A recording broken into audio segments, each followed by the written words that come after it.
नमस्कार दोस्तों, आप सभी लोगों का स्वागत है स्टडी ग्लोब्स पर। और आज है 13 अगस्त। बहुत ही बेहतरीन करंट अफेयर आज हम लोग शुरू करने वाले हैं। तो चलिए, सबसे पहले मोटिवेशनल कोट आप लोगों के लिए है। आप लोग हमेशा ये देखते होंगे कि सर जो है वो एक मोटिवेशनल कोट हमारे लिए लेके आते हैं। देखिए, ये तो केवल आप लोगों के एक्सटर्नल सपोर्ट के लिए है। हमेशा जो मोटिवेशन मिलता है किसी इंसान को, वो उसका इंटरनल मोटिवेशन होता है। जैसे मान लीजिए कि आपने रिसेंटली एक मूवी देखी है भाग मिल्खा भाग, तो उसको देखने के बाद आप लोगों के अंदर जो भी मोटिवेशन आया है वो सारा एक्सटर्नल है।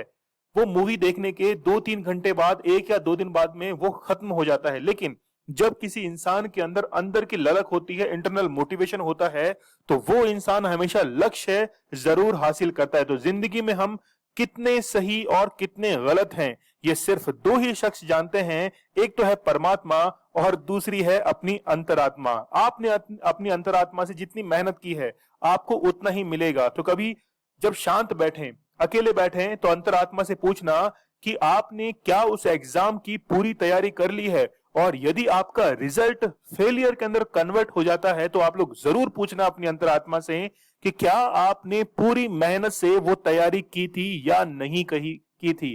तो आपका जो मन है वो सही जवाब देगा और ये कहेगा कि आपने पूरी तैयारी के साथ ये एग्जाम नहीं दिया था, इसलिए एक कोशिश और करनी है, हारना नहीं है, एक कोशिश और करनी है। तो चलिए शुरू करते हैं। आप लोग मुझे इंस्टा पर फॉलो कर सकते हैं, जो भी आपकी क्वेरीज है वो मुझे पूछ सकते हैं। इसके साथ में ही लेक्चर की पीडीएफ आप लोगों को टेलीग्राम चैनल पर अवेलेबल करवा दी जाएगी विद आंसर्स। और जो भी क्वेश्चंस हम लोग कवर करते हैं उसका क्विज जो है वो अवेलेबल रहता है टेलीग्राम चैनल के ऊपर।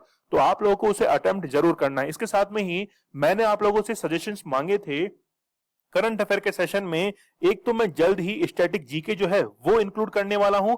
इसके साथ में ही जो भी इंपॉर्टेंट फैक्ट्स हैं उनको इंक्लूड करने वाला हूं। और वन लाइनर जो क्वेश्चन होते हैं, इनको मैं जल्द ही, मतलब एक नया रूप जो है वो करंट अफेयर का आपको जल्द ही देखने को मिलेगा।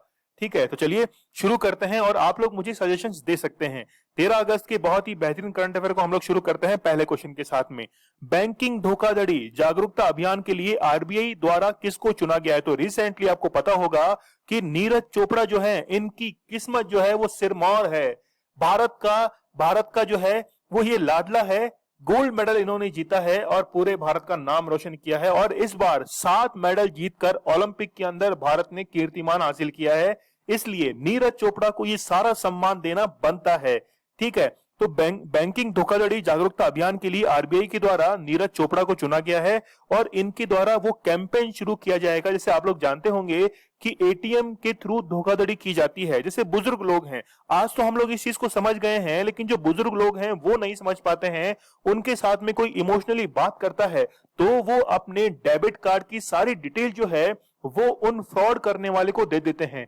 और उससे उनके साथ क्या होती है, धोखाधड़ी होती है। और इसीलिए अभियान के जो एम्बेसडर बनाए गए हैं वो कौन है, नीरज चोपड़ा है। रिसेंटली आपको पता है कि हरियाणा से इनका संबंध है। और 87 लगभग 5 जो मीटर है, इन्होंने ज्वेलिन को फेंका।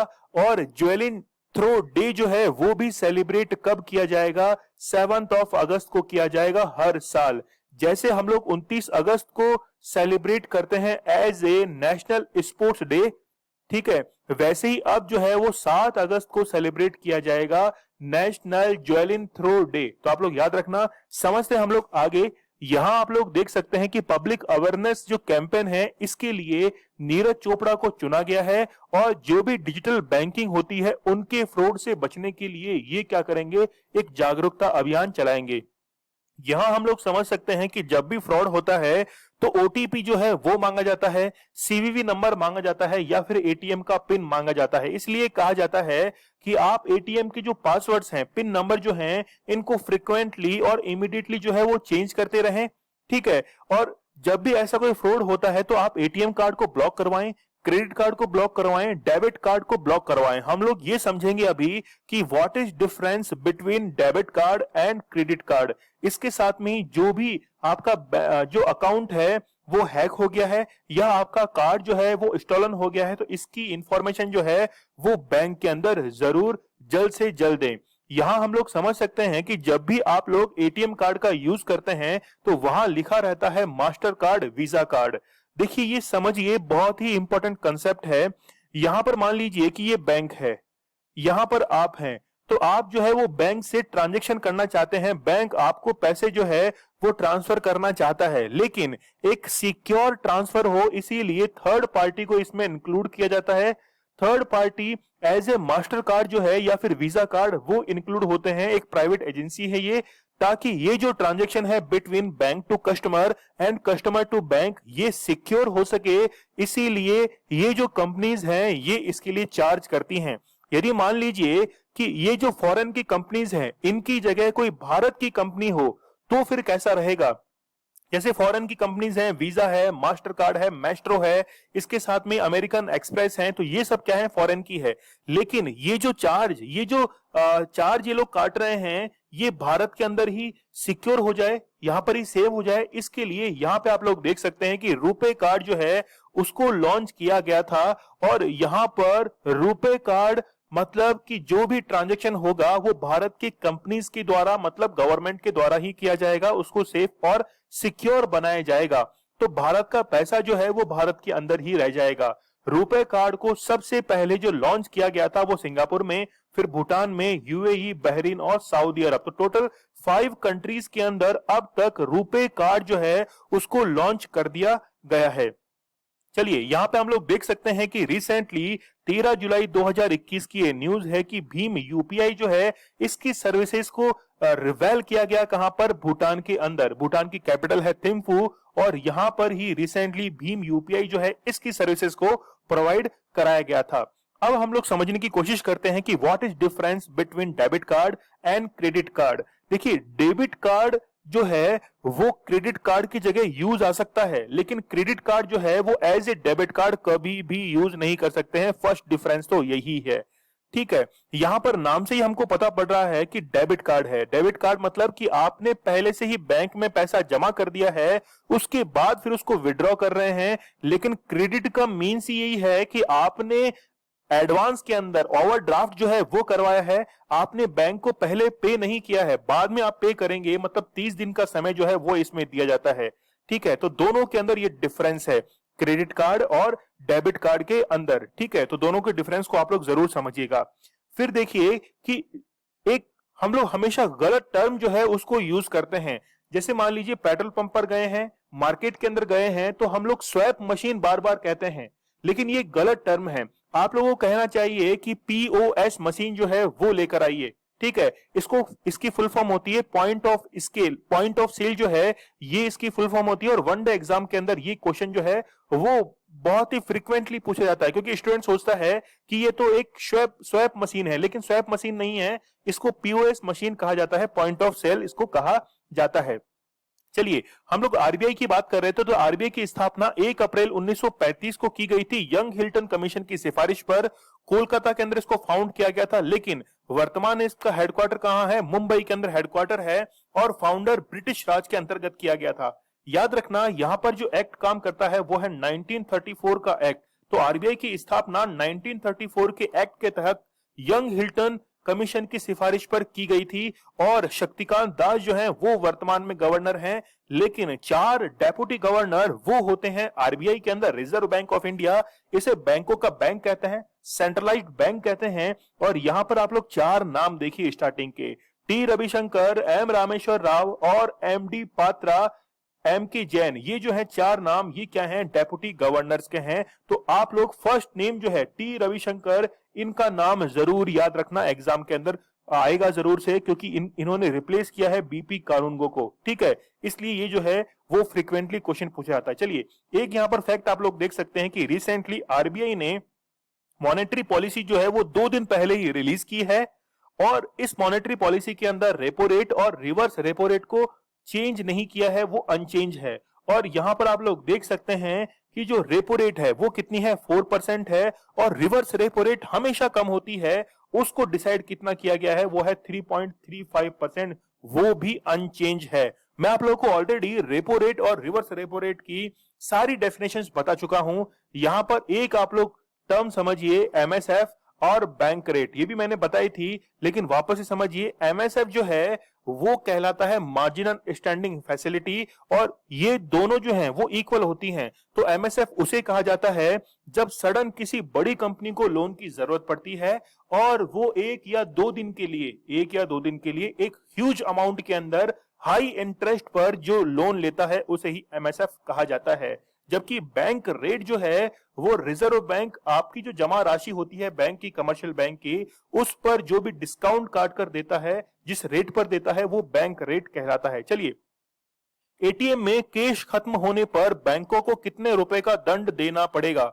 मेरे हिसाब से सबसे बढ़िया इनिशिएटिव जो है वो ये लिया गया है आरबीआई के द्वारा कि यदि एटीएम के अंदर कैश खत्म हो गया है तो 10,000 रुपए का जुर्माना जो है वो लगाया जाएगा। लेकिन ये जो है वो 1 अक्टूबर 2021 से लागू होगा और यहां तक 8 घंटे तक, यहां पर एक टर्म जो है वो यूज की गई है कि 8 से 10 घंटे तक यदि पूरे मंथ के अंदर एटीएम आपका बंद रहा है या फिर उसके अंदर पैसे नहीं है तो फिर आपके ऊपर 10,000 रुपए का जुर्माना लगाया जाएगा। क्योंकि एटीएम जो है वो बनाया ही इसलिए गया है कि आप किसी भी इमरजेंसी के अंदर पैसे जो है वो विड्रॉ कर सके। एटीएम की फुल फॉर्म क्या होती है? Automated teller machine. और इसका जो आविष्कार है वो जॉन शेफर्ड के द्वारा किया गया था। बहुत इंपॉर्टेंट व्यक्ति हैं जॉन शेफर्ड जो हैं, इनके द्वारा ये आविष्कार किया गया था। और आप लोगों के लिए सबसे महत्वपूर्ण बात कि इनका जो जन्म है वो कहां हुआ था? शिलोंग के अंदर इनका जन्म हुआ था जॉन शेफर्ड का। ठीक है, इनके साथ भी एक घटना घटी थी, थोड़ी सी हम लोग बात कर लेते हैं कि इनकी जो वाइफ थी वो हॉस्पिटल के अंदर एडमिट थी, रात का समय था और इनको पैसे की जरूरत थी। अब उस समय ये बैंक तो ओपन नहीं करवा सकते थे, तो इन्होंने क्या किया? बैंक तो ओपन नहीं करवा सकते थे, लेकिन उस समय इनकी वाइफ की तो डेथ हो गई, लेकिन उन्होंने ये ठाना कि मैं जो है वो एक ऐसी मशीन को इन्वेंट करूंगा जिससे किसी भी समय 24 आवर्स जो है वो मैं पैसे विड्रॉ कर सकूं, और फिर इन्होंने एटीएम मशीन का आविष्कार कर दिया। चलिए बढ़ते हम लोग आगे।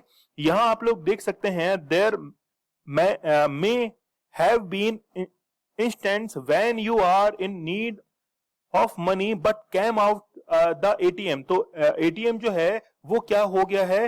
वो वर्क करना बंद कर दिया है उसने without any cash because it has run of bank note. ठीक है, तो वो कोई भी बैंक नोट जो है वो रिलीज नहीं कर रहा है। इस कंडीशन के अंदर the reserve bank of India has directed all the bank and white level ATM. तो व्हाइट लेवल एटीएम के बारे में अभी हम लोग समझते हैं कि what is white level ATM जो है वो क्या होते हैं? Those on and operated by non bank entities. तो ये जो है वो नॉन बैंक एंटिटीज, जैसे एनबीएफसी की बात की जा रही है, to ensure that ATM never run out. तो उनके द्वारा एंश्योर ये किया जाना चाहिए कि बैंक का जो एटीएम है वो कभी भी क्या नहीं होगा? रन आउट नहीं होगा, और यदि होता है तो उनके ऊपर 10,000 रुपए का जुर्माना लगाया जाता है। तो यहाँ पे स्कीम जो है वो आप लोग समझिए, scheme of penalty for non replenishment of ATMs. ठीक है, तो ये जो है वो ये स्कीम के तहत ये क्या है? ये अक्टूबर के अंदर 1 अक्टूबर 2021 से क्या आएगी? इफेक्ट के अंदर आएगी। ठीक है, और ये सारा फाइन जो है वो आरबीआई को जमा कराना पड़ेगा, मतलब आरबीआई के खाते में जो है वो ये सारा का सारा फाइन जाएगा। तो यहाँ पे हम लोग देख सकते हैं कि 10 घंटे तक एक मंथ के अंदर यदि कोई एटीएम काम नहीं करता है तो उसके लिए 10,000 की जो पेनल्टी जो राशि है, फीस है, वो क्या की जाएगी? वसूली जाएगी। यहां पर हम लोग एटीएम की फुल फॉर्म आप लोग को याद रखनी है, वनडे एग्जाम के अंदर पूछी जाती है, ऑटोमेटेड टेलर मशीन। और यहां पर आप लोग देखिए कि जॉन शेफर्ड जो हैं, इनका जो जन्म है वो कहां हुआ था? शिलोंग के अंदर हुआ था।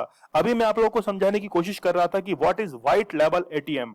देखिए, बैंक जो है वो हर जगह एटीएम प्रोवाइड नहीं करा सकता है, इसलिए वो प्राइवेट कंपनी से टाई अप करते हैं कि आप जो है वो इस चीज में हमारी मदद कीजिए। जैसे टाटा कंपनी भारत की पहली ऐसी कंपनी थी जिसने व्हाइट लेवल एटीएम जो था वो स्थापित किया था इंडसइंड बैंक का। ठीक है, तो आप लोग याद रखिए कि इंडसइंड बैंक जो है इसका स्थापित किया गया था टाटा कंपनी के द्वारा, और ये पहला व्हाइट लेवल एटीएम था। इसका मीन्स है कि इस एटीएम पर कोई भी जो है वो लेबल नहीं होता है, बिल्कुल लेवल क्लियर होता है, और किसी भी बैंक के लिए ये प्राइवेट कंपनी जो है वो एटीएम प्रोवाइड कराती हैं। चलिए नेक्स्ट क्वेश्चन हम लोग लेते हैं, काफी इंपॉर्टेंट क्वेश्चन है, आप लोग इसको इंपॉर्टेंट लगाइएगा एग्जाम के पॉइंट ऑफ व्यू से। इंडेक्सेस की बात की जा रही है, वैश्विक युवा सूचकांक मतलब ग्लोबल यूथ डेवलपमेंट इंडेक्स 2020 में भारत का जो स्थान है वो है कौन सा, 122वां स्थान है। टोटल 181 कंट्रीज है। देखिए इंडिया का जो यूथ है, उस इंडिया के यूथ में 15 से लेकर 45 वर्ष तक की जो आयु के लोग हैं उनका क्या हेल्थ इंप्रूवमेंट हुआ है, इसके साथ में फाइनेंशियल क्या डेवलपमेंट हुआ है, इन सभी इंडिकेशंस को इंक्लूड करते हुए ये इंडेक्स जो है वो रिसेंटली रिलीज किया गया है। तो यहां पर एक दो इंडेक्स हम लोग और देख लेते हैं, जैसे ह्यूमन डेवलपमेंट इंडेक्स जो है उसमें भारत की रैंक कौन सी है, 131 रैंक जो है ह्यूमन डेवलपमेंट इंडेक्स के अंदर एचडीआई में भारत की रैंक है। ठीक है, तो यहां पर हम लोग समझने की कोशिश करते हैं कि इंडिया की रैंक 122वीं है ग्लोबल यूथ डेवलपमेंट इंडेक्स 2020 के अंदर। टोटल 181 कंट्रीज थी और रिलीज की गई थी कॉमनवेल्थ सेक्रेटेरिएट इन लंदन। तो कॉमनवेल्थ जहां भी आप लोग वर्ड देखते हैं इसका मीन्स होता है कि कहीं ना कहीं ब्रिटिश जो है इन्होंने इन कंट्रीज पर राज किया है और उन्हीं को कहा जाता है कॉमनवेल्थ कंट्रीज। इसमें टॉप किया है सिंगापुर ने, उसके बाद में सेकंड नंबर पर स्लोवेनिया है, नॉर्वे है, माल्टा है, डेनमार्क है। लास्ट कैटेगरी के अंदर लास्ट जो रैंक है उसमें चार्ड है, सेंट्रल अफ्रीकन रिपब्लिक है, साउथ सुडान है, अफगानिस्तान है। तो ये क्या है, ये लास्ट के अंदर आए हैं। ठीक है, तो कई बार मेरा जो प्रोनाउंसिएशन है वो थोड़ा सा गलत हो जाता है, लेकिन आप लोग भावनाओं पर जाइए क्योंकि आप लोगों को समझ में आना चाहिए। ठीक है, चलिए बढ़ते हम लोग आगे। यहाँ पे आप लोग देख सकते हैं कि नेबरिंग कंट्रीज हैं इंडिया की, मालदीव्स 39 रैंक है, श्रीलंका की 61 रैंक है, भूटान की 77, नेपाल। सोचने की जरूरत है इंडिया को कि भारत की रैंक इतनी पीछे क्यों है, जबकि नेपाल, भूटान, श्रीलंका, मालदीव ये टेक्नोलॉजी में हमसे काफी पीछे हैं, लेकिन फिर भी इनकी रैंक जो है वो हमसे आगे कैसे हैं। हमारे पास में सारी मेडिकल फैसिलिटीज हैं, टेक्नोलॉजी के अंदर हम लोग काफी आगे बढ़ रहे हैं, इसरो हमारा बहुत ही बेहतरीन काम करता है। वैसे आप लोगों को पता होगा कि रिसेंटली हमारा एक मिशन जो है वो जरूर फेल हुआ है, अंतरिक्ष में जाने के बाद हुआ है, लेकिन फिर भी इसरो जो है वो हमेशा डिटरमाइंड रहेगा अपने मिशन को सक्सेसफुल करने के लिए, क्योंकि आप लोगों को पता होगा मिशन मंगलयान के बारे में, सबसे पहला जो था यानी कि चौथा देश तो वैसे भारत था, लेकिन पहली बार के अंदर ही सक्सेसफुल हुआ था इसरो। तो इसरो की वो जो उपलब्धियां हैं उनको नहीं भूलना है, गलतियां होती रहती हैं, कई मिशन अनसक्सेसफुल होते हैं, लेकिन यहां पर सोचने की बात है कि ये जो छोटी कंट्रियां हैं वो हमसे आगे हैं, इसीलिए भारत को यूथ के लिए कुछ करने की जरूरत है। रिसेंटली आपको पता होगा कि नीरज चोपड़ा ने जब गोल्ड मेडल जीता तो उन्होंने भारत में आने के बाद ये कहा कि इंडिया के यूथ को स्पोर्ट्स के अंदर कई फैसिलिटीज को प्रोवाइड कराने की जरूरत है बाय द गवर्नमेंट। ठीक है, चलिए यहाँ पे हम लोग देख सकते हैं पाकिस्तान जो है वो 162 रैंक पर है, बांग्लादेश 126 पर है, अफगानिस्तान 178 रैंक पर है। इसके अंदर जो जो शामिल किया गया है वो देखिए आप लोग, हेल्थ एंड वेलबींग के अंदर रैंक है 42। ठीक है, पीस एंड सिक्योरिटी, तो यहाँ पे कई जो हैं वो पैरामीटर्स इसके अंदर शामिल किए गए हैं। तो टोटल 27 इंडिकेटर जो हैं वो इसके अंदर शामिल किए गए हैं, जैसे लिटरेसी है, वोटिंग है, इसके साथ में ही हेल्थ है, एम्प्लॉयमेंट है, एजुकेशन है, कई सारे जो हैं इसमें पैरामीटर्स को इंक्लूड किया गया है। एज आप लोग देख सकते हैं, मैंने अभी आपको 15 to 45 बताई थी, उसको आप लोग थोड़ा करेक्ट कीजिएगा, 15 and 29। ठीक है, तो यहां पर जो स्केल है वो 0 से लेकर 1 तक होती है, तो 0 पर लोवेस्ट है और 1 पर क्या है, हाईएस्ट है। चलिए ठीक है, तो ये सारी इंफॉर्मेशन जो है वो मैं पहले ही आप लोगों के साथ में डिस्कस कर चुका हूं, तो आप लोग इसको जरूर इंक्लूड कर लीजिएगा। तो यहाँ पे मैं एक बार फिर भी आप लोगों के लिए पढ़ देता हूं कि 3.1% बिटवीन 2010 एंड 2018। तो यहाँ पर इंप्रूवमेंट जो है वो कितना हुआ है, 3.1% का इंप्रूवमेंट हुआ है 2010 एंड 2018 के अंदर। ईरान के पहले उपराष्ट्रपति जो हैं वो मोहम्मद मॉकबेर जो हैं ये बने हैं। ठीक है, रिसेंटली आपको पता होगा कि इब्राहिम रईसी राष्ट्रपति बने थे, और यहां पर अब जो है ईरान के पहले उपराष्ट्रपति, सबसे पहले वाइस प्रेसिडेंट जो हैं उनका इलेक्शन यहां पर कर लिया गया है। ठीक है, तो जरूर याद रखना, क्योंकि ईरान जो है इसकी कैपिटल क्या है, तेहरान है, ईरान की कैपिटल तेहरान है। और यहां पर हम लोग देख सकते हैं कि प्रेसिडेंट तो आपको पता है इब्राहिम रईसी है, और मोहम्मद मॉकबर जो हैं इनको क्या बनाया गया है, उपराष्ट्रपति यहां पर बनाया गया है। तो ये पहले फर्स्ट वाइस प्रेसिडेंट बने हैं किसके, ईरान के। ईरान जो है वो बिल्कुल पाकिस्तान की नेबरिंग कंट्री है। ठीक है, ईरान की कैपिटल क्या है, तेहरान है, और यहां पर आप लोग देख सकते हैं ये है purse of gulf, Persian gulf है, इसके साथ में गल्फ ऑफ ओमान है। तो दोनों को जो कनेक्ट करने वाली वाटर स्ट्रेट है वो है हार्मुज वाटर स्ट्रेट, और ओमान और ईरान के बीच में जो वाटर स्ट्रेट स्थित है, जो दोनों को अलग करती है, वो कौन सी है? हार्मुज वाटर स्ट्रेट है। याद रखना, काफी इंपॉर्टेंट है। और यहां पर आप लोग देख सकते हैं कतर देश स्थित है, जिसकी कैपिटल क्या है? दोहा है। वन धन योजना के तहत किस राज्य ने 7 राष्ट्रीय पुरस्कार जो हैं वो जीते हैं? तो रिसेंटली नागालैंड के द्वारा वन धन योजना के तहत 7 पुरस्कार जीते गए हैं नेशनल लेवल पर।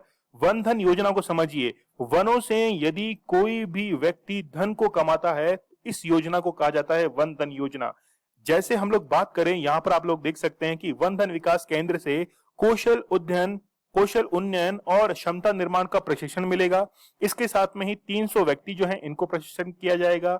यहां पर आप लोग देख सकते हैं कि पूरे देश में 30,000 जो हैं, पूरे देश में 30,000 केंद्र स्थापित किए जाने की योजना है। और सबसे इंपॉर्टेंट, बीजापुर में पहला वन धन विकास केंद्र स्थापित किया जाएगा।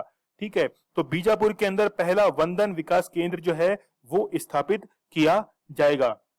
यहां पर हम लोग देख सकते हैं कि व्हाट इज वन धन स्कीम। तो वन धन स्कीम के तहत टारगेट है क्या कि 2023 तक, तो यहां पे आप लोग देख सकते हैं कि 10,000 करोड़ रुपए जो है इसकी लागत से, ठीक है, तो target to increase the sale of Van Dhan product to 10,000 crore by 2022 from 300 crore in 2000। तो 2019 के अंदर 300 करोड़ को बढ़ाकर 2023 तक 10,000 करोड़ करने का इनका टारगेट है। कब तक? 2023 तक। ठीक है, और भी कई इसके अंदर स्कीम्स है, जैसे the number of beneficiaries is 3.7 lakh. इसके साथ में आप लोग देख सकते हैं कि सेल्फ हेल्प ग्रुप जो हैं वो 18,075 जो हैं वो इसके साथ में एसोसिएट हैं। तो मतलब वन से जो है वो ट्राइबल जितनी भी कम्युनिटीज हैं उनके स्तर को कैसे इंक्रीज किया जाए, उसके लिए स्कीम काम करती है। तो नागालैंड जो है उनको 7 नेशनल अवार्ड जो हैं वो दिए गए हैं वन धन एनुअल अवार्ड 2021 के तहत। और ये दिए गए हैं किसके द्वारा? ट्राइफेड के द्वारा। और ट्राइबल मिनिस्टर कौन है? अर्जुन मुंडा है ट्राइबल मिनिस्टर। तो 7 जो कैटेगरीज हैं वो हम लोग देख सकते हैं। बेस्ट सर्वे स्टेट है, बेस्ट ट्रेनिंग है, इसके साथ में ही मोस्ट नंबर ऑफ VDVKC। ठीक है, तो वन धन विकास जो योजना है इसके तहत, इसके साथ में best cell generated, best innovation and creativity. तो कई सारे क्षेत्रों के अंदर इनको क्या दिए गए हैं? अवार्ड से दिए गए हैं। किस राज्य ने IT क्षेत्र के लिए राजीव गांधी पुरस्कार देने की घोषणा की है? तो महाराष्ट्र के द्वारा राजीव गांधी पुरस्कार किस क्षेत्र के अंदर? IT इंफॉर्मेशन टेक्नोलॉजी के फील्ड में ये पुरस्कार देने की घोषणा की गई है। रिसेंटली आपको पता होगा कि राजीव गांधी खेल रत्न का पुरस्कार जो नाम है, उस नाम को बदलकर क्या कर दिया गया है? मेजर ध्यानचंद के नाम पर रख दिया गया है। पहला राजीव गांधी खेल रत्न पुरस्कार किसको दिया गया था? 1991 के अंदर किसको दिया गया था? शतरंज के बादशाह हैं विश्वनाथन आनंद, उनको दिया गया था। ठीक है, और अब जो है राजीव गांधी खेल रत्न पुरस्कार का नाम बदलकर मेजर ध्यानचंद के नाम पर रख दिया गया है। और उन्हीं के नाम पर, यानी कि उनके जन्म दिवस पर 29 अगस्त को नेशनल स्पोर्ट्स डे मनाया जाता है। ठीक है, जैसे हम लोग बात करें महाराष्ट्र की, तो महाराष्ट्र में आपको पता है कि फ्रूट केक आंदोलन जो है, फ्रूट केक आंदोलन वो किससे संबंध है? वो भी संबंध है महाराष्ट्र से। और फ्रूट केक आंदोलन का मीन्स है कि वहां के किसानों ने क्या किया था कि जितने भी बेकरी की आइटम्स हैं इनको अपोज किया था और इसके लिए प्रेरित किया था कि फ्रूट से जो निर्मित केक है उसको परचेज किया जाए। इससे किसानों की आमदनी बढ़ेगी और ये कोशिश की जाएगी 2022 तक किसानों की आय जो है वो दुगनी हो जाए। इसीलिए महाराष्ट्र के किसानों ने क्या किया था? फ्रूट केक आंदोलन शुरू किया था। चलिए, यहां पे हम लोग देख सकते हैं कि राजीव गांधी खेल रत्न अवार्ड टू मेजर ध्यानचंद खेल रत्न अवार्ड जो है ये नाम चेंज कर दिया गया है। और रिसेंटली महाराष्ट्र सरकार के द्वारा राजीव गांधी के नाम पर ये IT अवार्ड जो हैं वो अनाउंस किए गए हैं। यश बैंक के मुख्य सूचना अधिकारी CEO कौन बने हैं? तो महेश रामामूर्ति जो हैं इनको क्या बनाया गया है? चीफ इंफॉर्मेशन ऑफिसर जो है वो बनाया गया है। रिसेंटली आपको पता होगा 2020 की ये घटना है कि 2020 के अंदर यस बैंक जो है वो पूरी तरीके से डूब गया और गवर्नमेंट के अंडर में ये आ चुका है। तो ये डूबा क्यों? क्योंकि 15% से ज्यादा इनका NPA हो गया था। पहली बात तो ये। दूसरी बात कि यश बैंक के जो फाउंडर थे, है ना, राणा कपूर जिनकी हम लोग बात करते हैं, उन्होंने अपने शेयर्स जो थे उनको बढ़ा चढ़ा कर मार्केट के अंदर प्रेजेंट किया और काफी मुनाफे में अपने शेयर्स को दिखाया, लेकिन ऐसा मुनाफा था ही नहीं। तो ये फ्रॉड का केस जो था वो यस बैंक के ऊपर भी दायर हुआ था। ठीक है, चलिए यहाँ पे आप लोग देख सकते हैं कि Yes Bank announces the appointment of Mahesh Ramamurthy as chief information officer. Yes Bank की यदि हम लोग बात करें तो CEO कौन है? प्रशांत कुमार है। और हेडक्वार्टर्स कहां है? मुंबई के अंदर। फाउंडर कौन है? राणा कपूर है। फाउंड किया गया था 4 को। चलिए, राष्ट्रीय खाद्य तेल मिशन ऑयल पाम किसने शुरू किया है? तो रिसेंटली नरेंद्र मोदी के द्वारा ये पाम ऑयल जो मिशन है इसको शुरू किया गया है। यहाँ पे हम लोग को समझने की जरूरत है कि जितने भी एडिबल ऑयल हैं, टोटल के जो भी हम लोग इंपोर्ट करते हैं उसका 55% जो है इंपोर्ट के अंदर वो हिस्सा होता है पाम ऑयल का। पाम ऑयल हम लोग मलेशिया से इंपोर्ट करते थे, लेकिन आपको पता हो कि जनवरी 2020 के अंदर मलेशिया ने सीएए सिटीजन अमेंडमेंट एक्ट जो है इस पर कमेंट किया था इंडियन गवर्नमेंट के ऊपर। इसलिए इंडियन गवर्नमेंट ने ये डिसाइड किया था कि हम जो है वो पाम जो फ्रूट है, कच्चा जो तेल है, इसको इंपोर्ट नहीं करेंगे मलेशिया से। और फिर हमने स्विच किया मलेशिया टू इंडोनेशिया। तो फिर अब जो है वो इंडोनेशिया से हम लोग कच्चा जो पाम ऑयल है इसको परचेज किया जाता है। आप लोग को पता होगा कि नेपाल ने भी भारत के अंदर क्या करना शुरू किया था, जो एक्सपोर्ट है पाम ऑयल का, उसको एक्सपोर्ट करना शुरू किया था इंडिया के अंदर, लेकिन भारत ने नेपाल के ऊपर भी सैंक्शंस लगा दिए थे।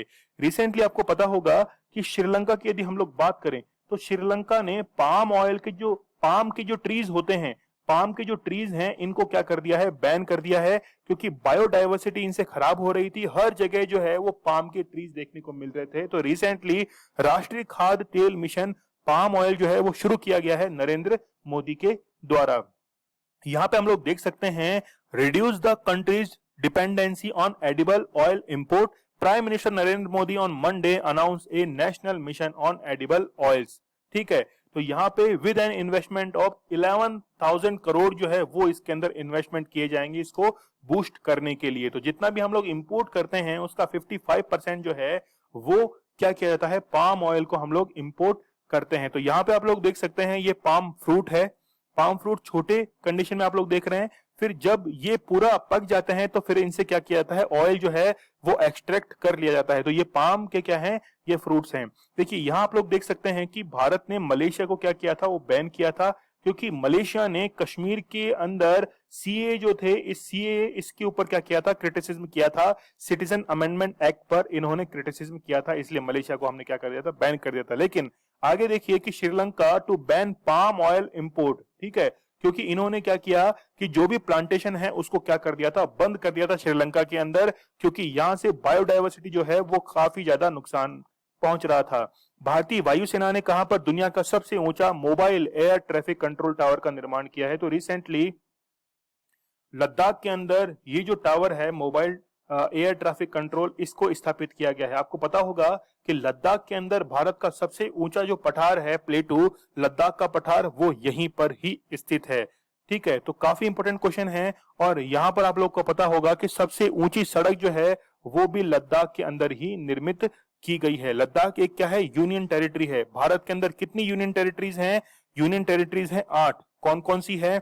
हम लोग बात करें दिल्ली, ठीक है, उसके बाद में पौंडीचेरी, दादर नागर हवेली, लक्षद्वीप, जम्मू एंड कश्मीर, उसके बाद में लद्दाख, फिर चंडीगढ़। तो टोटल जो है वो 8 क्या है, अंडमान निकोबार, ये सब यूनियन टेरिटरीज हैं। चलिए यहां पे हम लोग देख सकते हैं कि इंडियन एयरफोर्स जो है उनकी द्वारा highest mobile air traffic control जो है, ये टावर जो है वो स्थापित किया गया है लद्दाख के अंदर। भारतीय कुश्ती महासंघ ने टोक्यो ओलंपिक के दौरान अनुशासनहीनता के चलते किस महिला पहलवान को सस्पेंड कर दिया है? तो रिसेंटली विनेश फोगाट जो हैं इनको सस्पेंड किया गया है।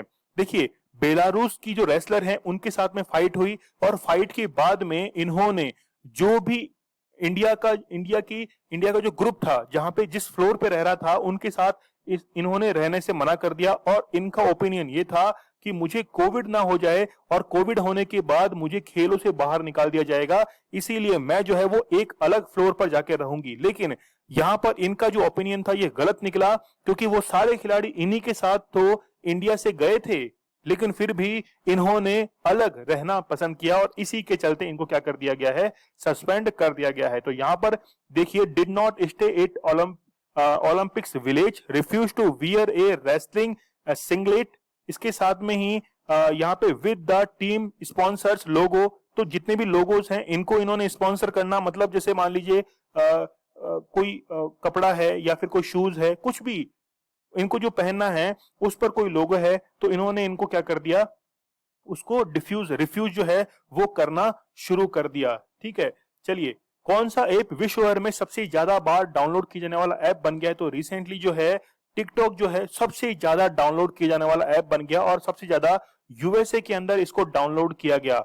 आपको पता होगा कि भारत के अंदर सबसे पहले मद्रास हाईकोर्ट के द्वारा इसको बैन किया गया था और फिर पूरे भारत के अंदर चाइनीज जो ऐप है टिकटॉक इसको बैन कर दिया गया था। एक तरफ आप लोगों को पता होगा कि 2020 के अंदर लोग जो थे वो सब इसके दीवाने हो रहे थे, इसलिए ऐसी हरकतों को देखते हुए क्या कर दिया है, इसको भारत ने बैन कर दिया और ये बहुत ही सही किया। तो यहाँ पे आप लोग देख सकते हैं कि इंडिया ने इसको क्या कर दिया था, बैन कर दिया था 2020 के अंदर।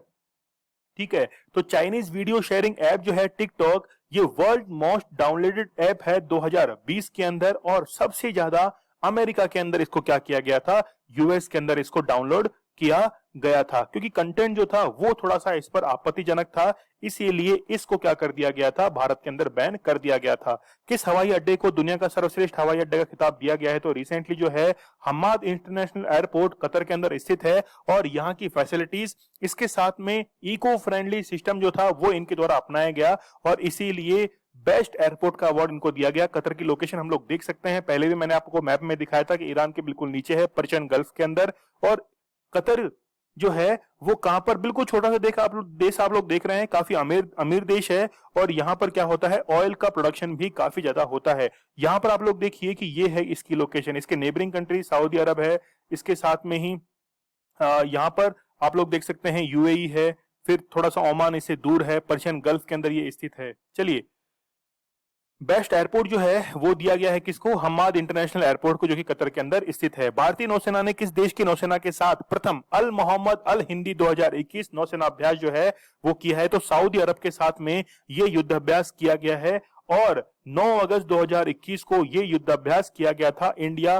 बिटवीन सऊदी अरब के बीच में। ठीक है, तो दोनों की नौसेनाओं के बीच में ये नेवल एक्सरसाइज जो है वो कंडक्ट की गई थी। शंघाई सहयोग संगठन कि न्याय मंत्रियों की 8वीं बैठक में भारत की तरफ से कौन शामिल हुए हैं? तो पिक्चर देखकर आप लोग पता कर सकते हैं कि किरण रिजिजू जो हैं वो शामिल हुए हैं। संघाई कॉर्पोरेशन की यदि हम लोग बात करें तो चाइना के द्वारा, कजाकिस्तान, इन कंट्रीज के द्वारा इसको एस्टेब्लिश किया गया था। ये फाउंडिंग कंट्रीज हैं और भारत और पाकिस्तान को, इंडिया और पाकिस्तान को वर्ष 2016 के अंदर इसकी मेंबरिंग कंट्रीज बनाया गया था। तो यहाँ पे आप लोग देख सकते हैं मेंबर कौन कौन है, चाइना है, कजाकिस्तान है, किर्गिस्तान है, रशिया है, तजाकिस्तान, उज्बेकिस्तान, इंडिया और पाकिस्तान भी इसके मेंबरिंग कंट्रीज हैं। ऑब्जर्विंग स्टेट्स के अंदर आप लोग देख सकते हैं, डायलॉग पार्टनर्स देख सकते हैं, गेस्ट अटेंडेंस देख सकते हैं। लेकिन यहां पर क्लियर करने की जरूरत है कि एसीओ जो है इसकी स्थापना क्यों की गई? क्योंकि मध्य मिडिल एशिया के अंदर जो भी टेररिस्ट एक्टिविटीज होती हैं उन्हें समाप्त करने के लिए ये एससीओ संगठन जो है वो स्थापित किया गया। इसके साथ में ही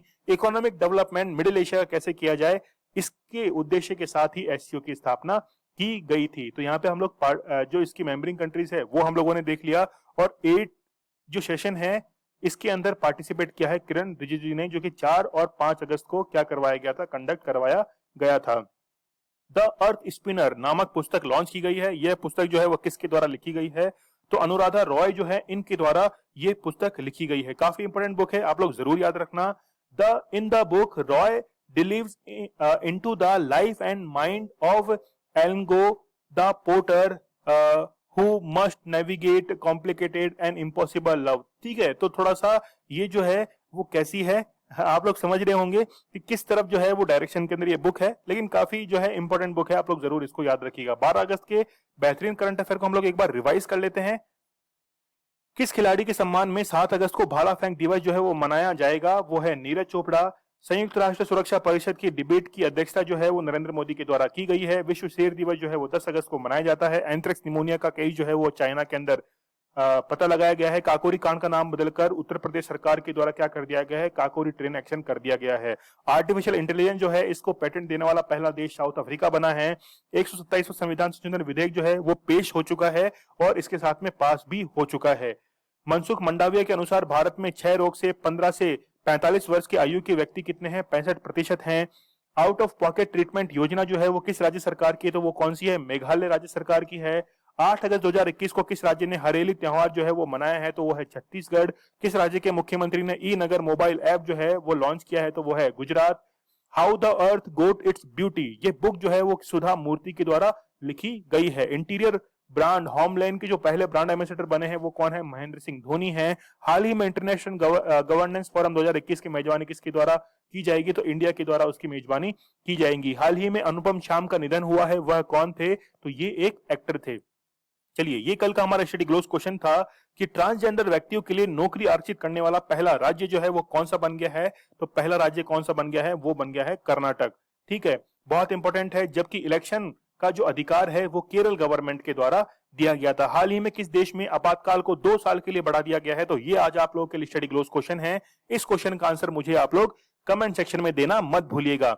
चलिए, यहां पर आप लोग मुझे इंस्टा पर फॉलो कर सकते हैं। सजेशन मैंने आप लोगों से मांगे हैं तो मुझे जरूर सजेशन दीजिएगा। इसके साथ में ही टेलीग्राम चैनल पर आप लोग मुझे फॉलो कर सकते हैं। हर क्वेश्चन का आंसर आप लोगों को पीडीएफ सहित आप लोगों को मिल जाएगा टेलीग्राम चैनल के ऊपर, और सारे क्विज जो हैं वो आप लोगों को यहाँ पर मिलेंगे, सारे क्वेश्चंस के क्विज। स्टडी ग्लोस आप लोगों के लिए बहुत ही बेहतरीन कंटेंट लेके आता है। नॉलेज इज पावर, ये हमारी टैगलाइन है। तो चलिए, कल मिलते हैं हम लोग बहुत ही बेहतरीन करंट अफेयर के साथ। तब तक के लिए धन्यवाद। Thank you.